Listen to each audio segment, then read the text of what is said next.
I'm Fran Birdwell. I grew up in Little Rock, Arkansas. Then I went to work in banking and stayed in banking with Union National Bank, stayed in banking until for like 17 years. Then Donna and I met in 1986 and got married in 1987 and put two families together, and I retired from working. And that's then up until when Donna and I got married, I was a die-hard Arkansas fan, would not say Roll Tide for any reason at all until we went to the 1992 championship game, and life changed for me.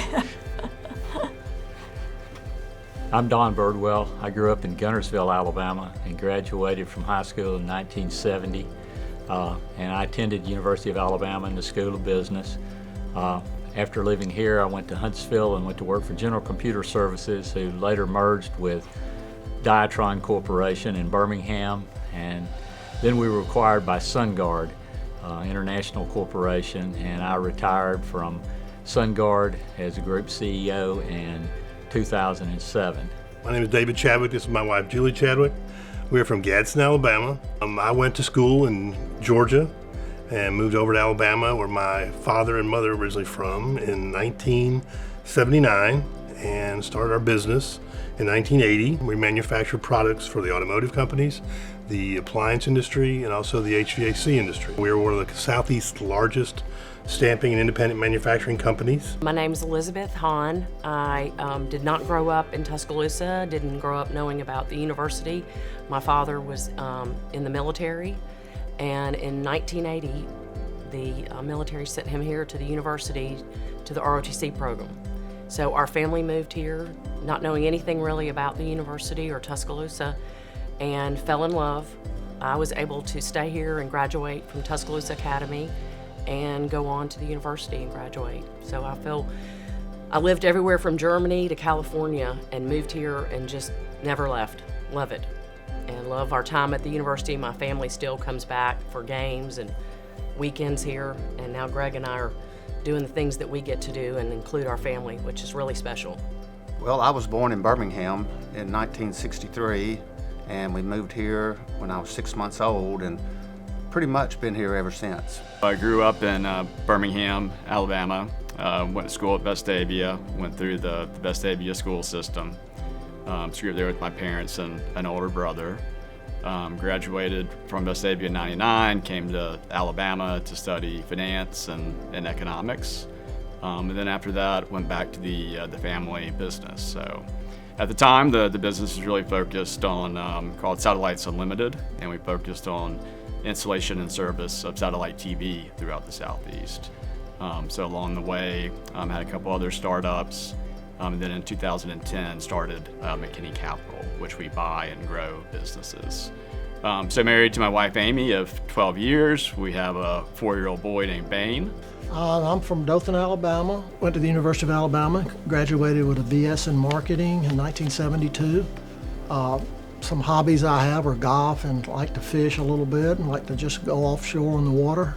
When I graduated in 1972, I came back to Dothan, Alabama, and joined my dad's business, which was a very small beer business, selling Anheuser-Busch products. And then we started to grow over the years, and we've always wanted to grow, and so we've been fortunate enough to be able to buy some other distributorships. And that's sort of been the plan the whole time.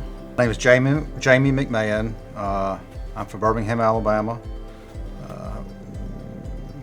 I'm employed with Jordan Industries, based in Birmingham. We are in the trailer manufacturing business, and also have a role with Ligon Industries in Birmingham.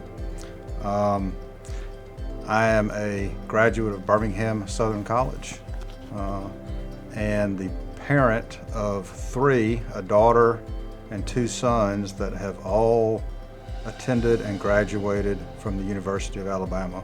I'm Carrie McMahon. I was born and raised in Jackson, Mississippi, and graduated from the University of Mississippi, which is where I met my husband. We were introduced by mutual friends, on a blind date when I was visiting here in Birmingham, and we've been married since 1990. The University of Alabama has just been a part of our life ever since we met, which was here at the university. Betty was transferring in from a girls' school her sophomore year. I was entering my sophomore year. Betty was going through Rush, and as they paraded the rushees around, a lot of the other male students would go and watch them move around. You know, it was a hot summer day, you might as well get it hotter. And Betty pledged the same sorority that my sister was a member of, and I had actually told my sister I wanted to date with a different girl that I felt pretty sure was going to pledge her sorority. And so I'm at the fraternity house one afternoon, and I get a call, and it's my sister, and she said, "We had a change in plans, Jack. I want you to go out with Betty Wilson, Kim's little sister." And I said, "Yeah, well, I saw her. Somebody pointed her out, and she's real cute." And so I was the first date Betty ever had here First date on at campus. the University of Alabama, August of 1967. And as I just said, we celebrated our 50th wedding anniversary this year. Nell and I are both from Mobile, both born and raised in Mobile, both went to public school in Mobile, both went to the University of Alabama. I graduated in 1976 here in Tuscaloosa. Nell graduated at 1976. 1976 at UAB in Right. August.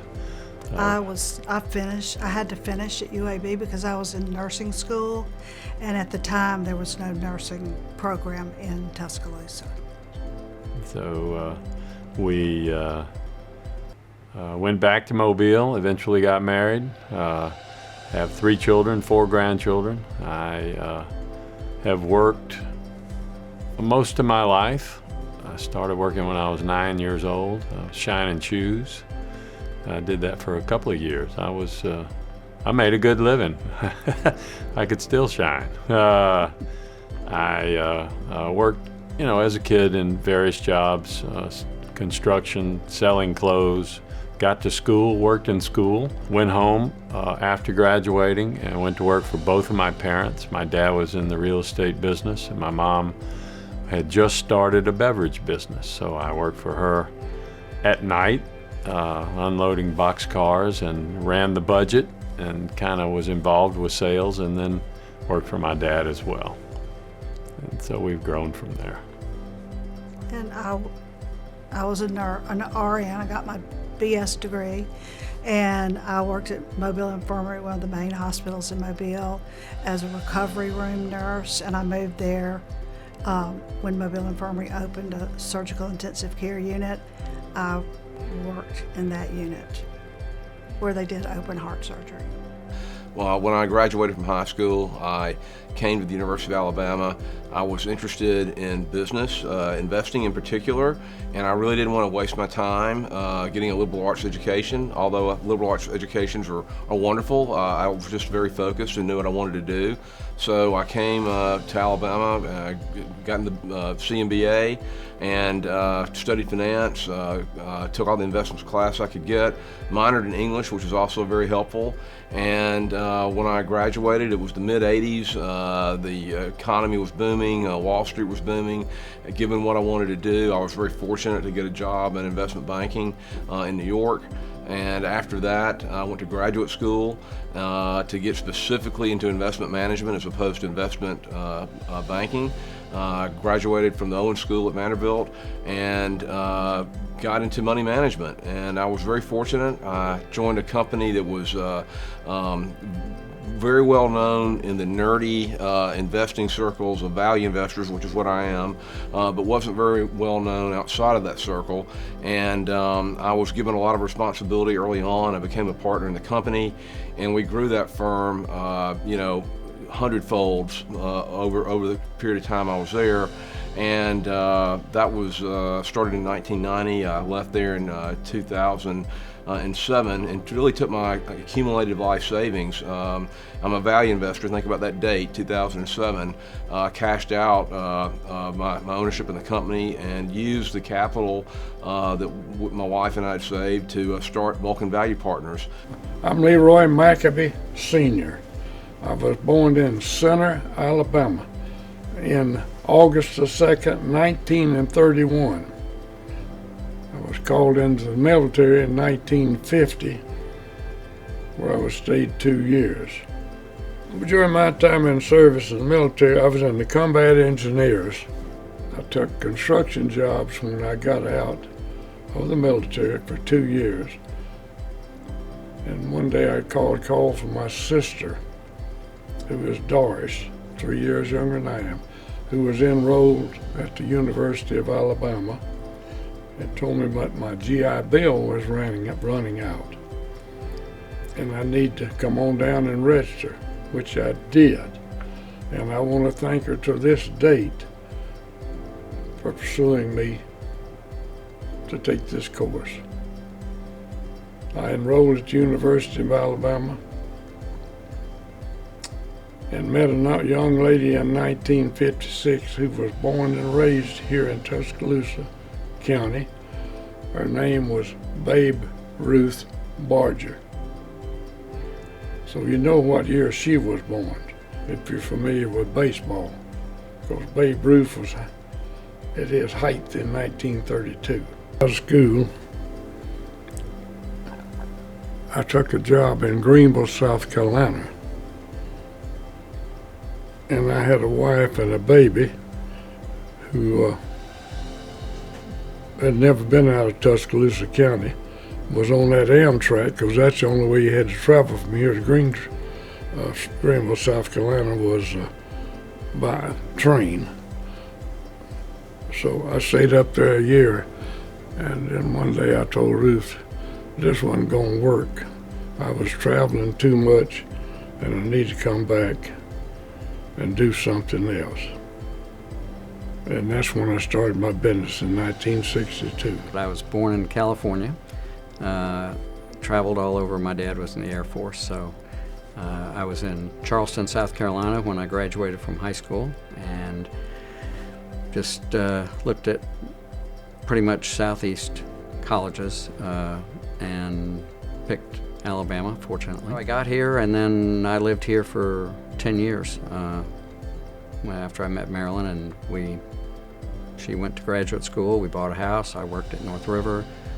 We moved to Washington, and I worked for the government for a while.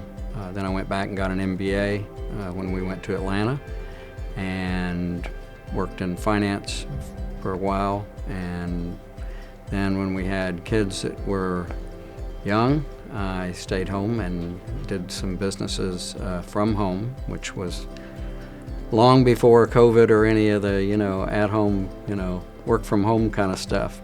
I grew up in Kansas. When I was 16 years old, I moved to Tuscaloosa, Alabama, actually Northport, finished high school at Tuscaloosa County High. So it was logical for me to come to school at the University of Alabama. I knew I was going to work my way through school. I had a job and was able to get into the business school, and so got my degree, undergraduate and graduate degrees at the University of Alabama. I was really fortunate. When I graduated, I went to work for the West Alabama Planning Council as an economist out of undergraduate, and I decided to go back to school because James was working at the yacht club, and some professors said, well, why don't you come back and teach? So I taught economics, and I was a research assistant in the summer and got my graduate degree at the University of Alabama. So after graduation, with my master's degree, I took a position as an economist with the Bureau of Labor Statistics in Washington, D.C. Worked there for 4 years. James and I both knew we wanted to move back to the Southeast, so I started looking for the next position because he wanted to go to graduate school himself. And I took a position as a senior industrial engineer at Lockheed in Marietta, Georgia, Lockheed Aeronautical Systems Company, and worked there for about 13 years. The job moved us to Texas, then we subsequently moved to South Carolina, to New York. We had 8 different moves over the course of of my career while James was working from home with his business and being the at-home dad. And ultimately, after 30 some odd years, I became the CEO, the chairman and CEO of Lockheed Martin, and then most recently stepped out of that role. So I'm celebrating 38 years with Lockheed Martin this year.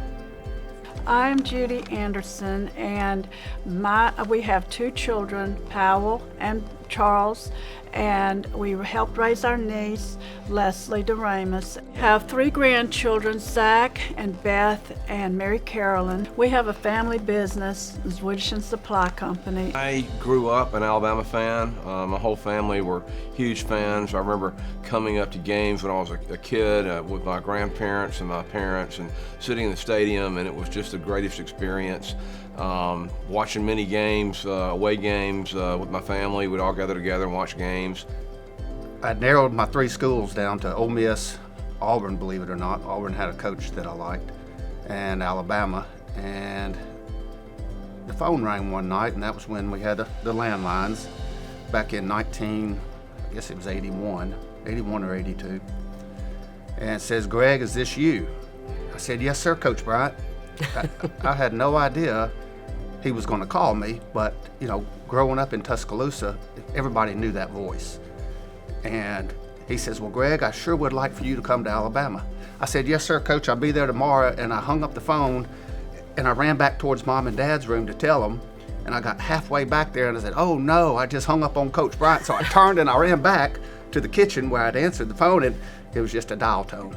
So that's what made me come to Alabama. So I actually proposed to my wife on the 50-yard line. So some folks on the staff here helped kind of set up a stadium tour, which she had never done before, and a friend of the family, Bobby Humphrey, played along, and we kind of pretended that we were going to be seeing a special locker room dedication to him. So kind of went along with this stunt, and then eventually lured her out to the 50-yard line, and fortunately she said yes, and the ruse worked. I don't think we can put anything ahead of the 1992 championship game, because as we went into the stadium, she had never said "Roll Tide" before. And I said, "It won't hurt you to say "Roll Tide." And so the Miami fans were just taunting us as we went in, and they were just so really obnoxious about it and about the upcoming game and everything. And then when we got in the stadium, we had fans behind us that were taunting us all during the first half. Yeah. And so when the second half started, and Teague intercepted those 2. Well, we had 2 interceptions, and Teague ran one in for a touchdown. She was no longer not saying "Roll Tide," she was screaming. I would say my fondest memory, and it's something I think my brother Joel mentioned, but we were ball boys for the basketball team in 70, maybe starting in 77 or 78. That would have been Reggie King and Anthony Murray, that era of the basketball program. And we went from Birmingham to Tuscaloosa for every single basketball home game for maybe about 4, 5, 6 years in a row. I did it, my brother Joel did it, my youngest brother David did it. We sort of rotated off a little bit with Barry Sanderson, Wimp's son. But that was I was 10, 12 years old, so it was what's better than being a kid, get to hang out with all these athletes that you sort of look up to, and so it was unusual. Not many people got to do it, and I still have the fondest memories again of that. Have my little basketball warm-up suit in my closet at home. I think there's a commercial out there on SEC Network. It talks about less than 2% of student athletes go professional. Well, that's true. Even though you think you might be, you better be taking that education serious, so you'll have something to fall back on. You can't stress enough of the choices you make every day in your life, and always strive to make the best choice. It may not be the easiest or the most popular or whatever, but always make the tough, good, solid choice, because that will always serve you well in life. guess that's where we are as parents. Yes. We've always told our kids, you know, be very careful with the choices you make, because you can make a choice that can change the entire direction of your life. And those are the ones everybody's going to make mistakes. Everybody's going to make, oh, well, I probably shouldn't have done that. But at the end of the day, if you're making the choices and the sound choices where you're not changing the direction of your life, I think that's real important to these young people. You're a young person, you for the most part, are a little hesitant to seek counsel. But ask for it. Seek advice. Latch on to whoever it is that you want to follow, and ask for the help.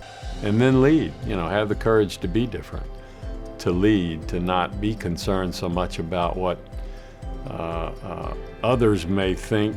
If you know you're on the right path and you're doing the right thing for yourself and your family and for the university, that's really leadership. First, you have to lead yourself. Well, to me, it's pretty obvious. It's teamwork. You have to live in an environment that you have to be a team member, and with that, you have to have discipline. You have to have a great work ethic, you know, and then you have to strive for excellence. And to me, that's been done. I mean, it's so obvious to me what's happened around here now since I was here. There's just a whole sense of trying to be the best at whatever you want to be. It's really so much easier to be successful if you do something you love. And so I'd say follow your passions. You know, I'm a nerdy person. I love, you know, finance and accounting and income statements and balance sheets. I think they're really cool. That might not be everybody's cup of tea, but you know, follow your passion, because it's so much easier to become good at something if you enjoy doing it. And when you're like that, when you get to that point in life, which I've finally gotten to, is that it's really nice. You know, you're not always looking and comparing yourself, because you can't compare yourself to everybody. You got to be your own self, and that's truthfulness, and being true to yourself is more important than most anything to me. Because it is very rewarding, and you get to participate in the success of the school, and I think it helps also with the entire state, because people come out of this program and are able to contribute to the state and able to give back themselves. But you just get so much out of giving to this program and enjoying the program and feeling a part. For me, I mean, what inspired me to get to the athletics is the need, as I said earlier, but also just to recognize that where the money goes is to scholarships, to modernizing facilities, to creating an environment where these students can excel here on campus, but it sets them up for the future. So, you know, they get leadership classes, they get individualized training, all of these things, they get the ability, tutoring or whatever it is, the ability for them to not only work very hard to be the best athlete they can be, but also to be the best student that they can be in the educational side. Seeing those kids get an education here and knowing that we're the reason they were able to do it, whether it's just in the classroom or whether it's on the athletic field.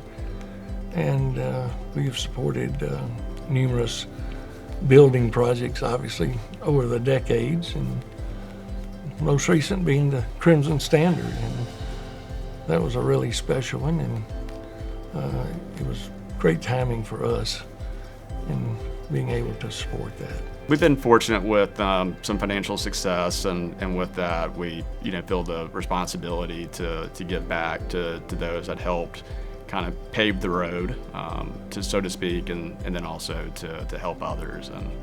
And for Amy and I, Alabama, certainly played an important part to us and for us, and I'm so glad to be able to give back. Ultimately, a big part of our philanthropy philosophy goes back to education. You see what all they're doing here, and you want to participate. And to me, giving is to me, I think giving should be to younger people to enhance whatever their experience is. I love this university. My wife and I love this university. My whole family does, and we support a lot of things all over the university. And I think athletics is a key part of it. It's such a unique thing at Alabama to have what we have here. It makes us very proud. Giving some kids the opportunity to come to Alabama on a tennis scholarship, get an education, and also be able to play tennis where they otherwise wouldn't be able to, it just really makes us proud. Mm-hmm. What we like to do is to see a need and try to fill it, and so that's what we do here. So we know that whoever we're working with, they are appreciative. They give us a heads up all the time about what's going on with them. So that kind of makes us feel like we're a part of it, and we can't always go someplace and do something, but we can help with the financial situation. So that's kind of been our philosophy, is to see a need and try to fill it. Want to support something, then universities know what a better place to do. And they don't have to do it all at once. We didn't do it all at once. We just laid a little brick here and a little stone there, and just kind of built up the wall from the bottom, one block at a time. And that's what I enjoyed. That's what Ruth enjoyed doing. We didn't make splashes. We just helped when we could. So if you can do it, do it. And then just at the very least to start in a conversation and identify, potential opportunities to start getting involved and what makes sense and what fits your potential and your capacity the best. You've sort of always got to be investing in the program, and even if you look ahead in the future, sort of like it was with Coach Bryant, 20, 30 years after Coach Saban's time, if you stagnate, it's going to be very difficult to have that continued success. And so just that sense of you've got to continuously look for ways to improve. In athletics, if you're not moving forward, you're falling behind. And with the Crimson Standard, we are always conscious of the future, looking ahead. It's hard to keep momentum and be the best every day, and they do a really good job here, and that opens eyes and gets attention, and people then come here and realize that it's not just a big football school. They've got really good programs and really great people. Walk through this campus to know this is a special place. I mean, you don't see this, you don't see the things that we see in Alabama any place else. I mean, the facilities are just unbelievable. I know we're not done. I know we have some other projects in the works and needs to be to make sure all of our student athletes across the board have that ability to make sure they have state-of-the-art facilities. Because in my opinion, that's what separates Alabama from the rest of the pack, so to speak, is our coaches and obviously our facilities, and then our student athletes having the ability to get to their potential in that. This doesn't come, like you said earlier, doesn't come without donations. And then, and then I think the programs that the athletic department's done, especially under Coach Saban, has created a lot of interest up here. I think Dr. Bell has done a fabulous job growing this university. To me, just come and see it. And then, to me, if you just come and see it's the deal. I think Alabama's a special place. Was for me when I first came here, but it becomes more so every year because we spend a lot of time back here on campus for a variety of reasons. And, and I think about football, for example, or basketball. What's really unique about it is that people they value the tradition. They value the values of this university, the focus on teaching, on research, on service, on excellence. The Crimson Standard and its whole commitment to excellence is a perfect example of that. But if you look across the campus in the various colleges, there's a focus on being the best we can be. And everybody wants to be part of a winning team or a winning university in all aspects, both athletically as well as academically. And Alabama just keeps raising the bar.